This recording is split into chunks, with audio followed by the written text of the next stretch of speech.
Welcome back, card fighters. This is Kyle D bringing you another top 5 video for the Premium Collection 2020. This one is, unlike its sister, is the top 5 losers of the Premium Collection 2020. The ones that kind of fell short of what they were supposed to do, which could have been a lot better, but they ended up falling flat. So our first one is Holy Serra Basacio. So with the GB Generation Break skill, when placed until the end of that fight, your damage zone becomes 7 cards to lose. If your G zone has 5 or more face-up cards, which is a GB5 now, when placed, it becomes 8 instead. It could have been crazier. There's nothing that it causes the flip to help accelerate its GB count. This is a 1 of. In geese inside of that, there's no other reason to run this thing. Gotta last 4. And until the end of turn, when your opponent would call cards from his hand to Guardian Circuit, he or she must call the same number of cards in your damage zone or more at the same time. So much hope, so much promise. It is at the 5 slot, so it's a little bit better than the rest, but with that, you can't really do much here. It's going to only be seen play in Geese unless they make more stuff that relates to this kind of thing. There's no need for it. Even switching over to standard decks, the standard decks won't ever use this card. It's just not strong enough. Next one at our number 4 slot is Pele Jin, Mutant Deity, Pernor.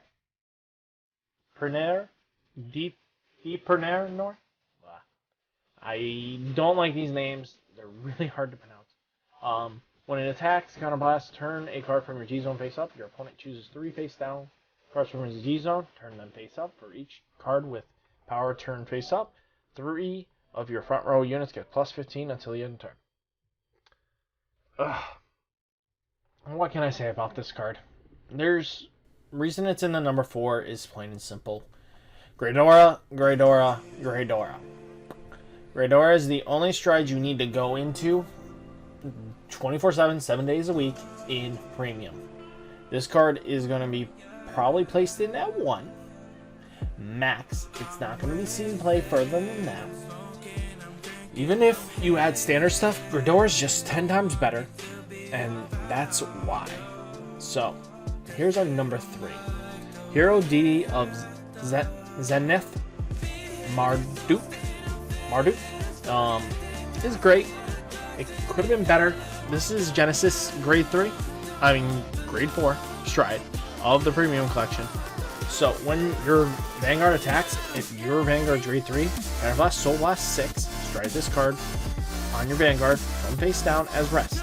It gets power and critical of that of your heart cards. Had got it from trigger effects this turn and change the attacking unit on this battle to this unit.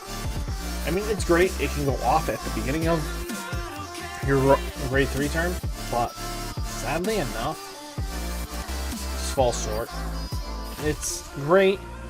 I mean, there's so much promise for this card, and it just falls short because it only works in Valkyrian.